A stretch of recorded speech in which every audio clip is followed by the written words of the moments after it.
రాజన్న రావుపేటలోని సనుగుల తండాలో చేపల మృతి కలకలం రేపింది. పటేల్ చెరువులో పెద్ద సంఖ్యలో చేపలు మృతి చెందడం స్థానికంగా తీవ్ర ఆందోళనకు కారణమైంది. గుర్తు తెలియని వ్యక్తులు చెరువులో విష పదార్థాలు కలిపినట్లు అనుమానాలు వ్యక్తమవుతున్నాయి. గతంలో ముదిరాజ్, లంబాడి కులస్తులు కలిసి చేపల పెంపకానికి ప్రత్యేక సొసైటీ ఏర్పాటు చేసి చెరువులో 1,00,000 చేప పిల్లలను వదిలినట్లు సమాచారం. దీని ద్వారా గ్రామంలో అనేక కుటుంబాలు ఉపాధి పొందుతున్నాయి. అయితే గ్రామ పంచాయతీలు విడిపోయిన తర్వాత చెరువులో చేపల వేట హక్కులపై ఇరు వర్గాల మధ్య వివాదం నెలకొంది. ఈ నేపథ్యంలో దాదాపు 30,000 చేపలు మృతి చెందినట్లు బాధితులు చెబుతున్నారు. దీనిపై లంబాడి కులస్తులు ముదిరాజ్ వర్గంపై అనుమానం వ్యక్తం చేస్తూ కొనరావుపేట పోలీస్ స్టేషన్లో ఫిర్యాదు చేశారు. దీంతో పోలీసులు కేసు నమోదు చేసి దర్యాప్తు చేపట్టారు.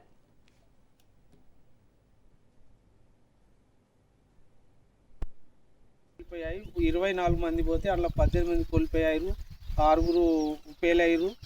అప్పటి నుంచి మాకు తెలిసిన, నాకు లెటర్ వచ్చినప్పుడు నాకు సంతకాలు పెడితే మేము జైనాథ్ లెటర్ రాస్తే నాకు తెలిసింది. అప్పటి నుంచి ఇట్లా తెలిసిందని మన వాళ్ళకు, మా వర్గాలకు అందరికీ చెప్తే అట్లా మనం వాళ్ళు 18 మంది అందులో సభ్యత్వం పొందితే మన వాళ్ళు సుత పొందాలని మా సంఘం వాళ్ళు అందరూ మాట్లాడినాక నేను సుత వెళ్ళిన ఆఫీస్కి వెళ్తే కోర్టుకి వెళ్ళిరని చెప్పారు. కోర్టుకి వెళ్ళినాం, కోర్టులో అట్నే ఉంది.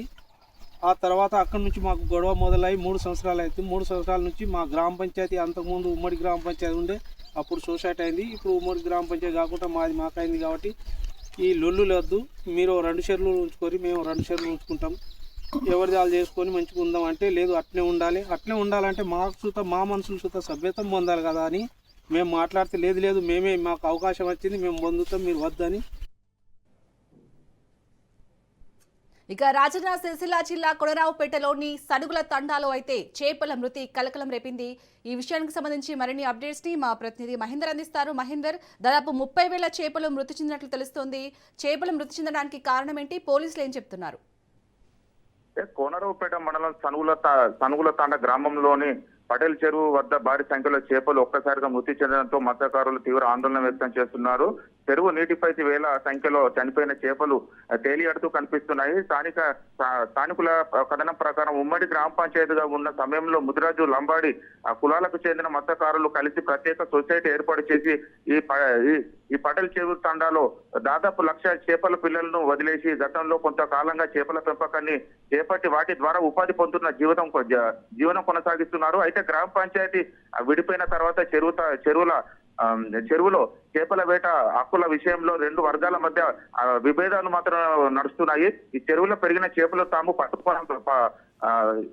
పట్టుకుంటామని ముదిరాజ్ అండ్ లంబడి కులాల వర్గాల మధ్యలో వివాదం చోటు చేసుకోవడంతో ఈ చేపల మృతి పట్ల ఈ ఇరు వర్గాల మధ్యలో చెందిన ఎవరైనా అందులో ఏమైనా విషం లాంటి ఏమైనా పదార్థాలు కలపాలనే అనుమానాలు వ్యక్తమవుతున్నాయి. అదే ఇలాంటి పరిస్థితుల్లో చెరువులో గుర్తించలేని వ్యక్తులు విష పదార్థాలు కలిపే అనే అనుమానాలు మాత్రం వల్ల ఈ 2 కులాల వర్గాల్లో మాత్రం అనుమానాలు వ్యక్తం చేస్తున్నారు. ఈ 30,000 చేపలు మృతి చెందడంతో మాత్రం అక్కడ బాధితులు మాత్రం తీవ్ర ఆందోళన వ్యక్తం చేస్తున్నారు. ఈ పోలీస్ స్టేషన్ లో ఫిర్యాదు చేసి ఎవరైతే చేపల చెరువులో విషం కలిపినారో మరి గుర్తుపట్టి వారిపై కఠిన చర్యలు తీసుకోవాలని చెప్పి అక్కడ బాధితులు కోరుతున్నారు. Shalini. Right, thank you Mahender.